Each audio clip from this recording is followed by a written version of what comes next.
La première fois que je suis venu à Disneyland Paris, je me suis posé une grande question. Très simple, il y avait deux solutions. La première, le parc a été construit autour des rochers. C'est pas bête ça quand même, hein. Et la deuxième, eh bien ce sont les rochers qui ont été amenés ici. Alors, vous posez la question comme moi, ça tombe très bien, on va essayer d'y répondre. Vous me suivez? Allez, venez, c'est parti. Hop là.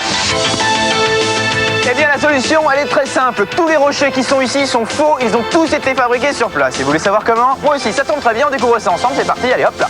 Alors pour nous expliquer le pourquoi du comment du rocher, eh bien c'est très simple, Gary est là et nous attend. Alors bonjour Gary, ça va? Bonjour Fred. En forme? Très très bien. Alors est-ce que vous pouvez nous expliquer comment est-ce qu'ils sont fabriqués ces vrais faux rochers? En fait oui, c'est vrai que ce sont des faux rochers et ils sont fabriqués un peu comme ceci, comme on peut voir l'échantillon ici. Ce sont des cages d'acier qui sont ensuite recouverts d'un grillage déployé comme ici et ensuite projetés de ciment.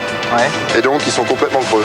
Ah, il n'y a rien dedans? Non, il n'y a rien. Donc c'est léger? C'est léger, ça fait à peu près 100 kg du mètre carré. Allez quand même. Alors combien de temps est-ce qu'il a fallu pour les installer ici, pour les fabriquer? Expliquez-nous un petit peu tout le procédé d'installation, de fabrication. Eh bien il a fallu en tout 3 ans de la conception à la réalisation.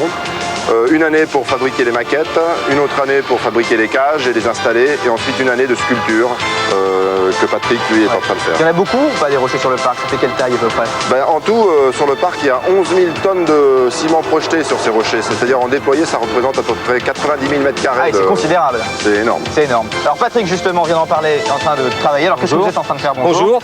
Là je suis en train de marquer le dessin, de créer le design du rocher.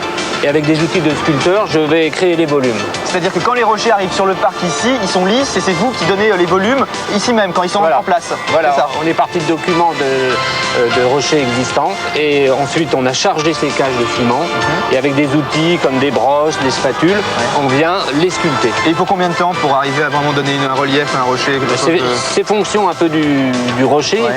En moyenne, une bonne heure par mètre carré. Par mètre carré. Quand on va avoir un rendu avec une certaine finesse. Donc beaucoup de travail, mais un résultat quasi parfait, parce que ça donne l'illusion que ce sont vraiment des vrais rochers, c'est clair. Ah oui, tout à fait.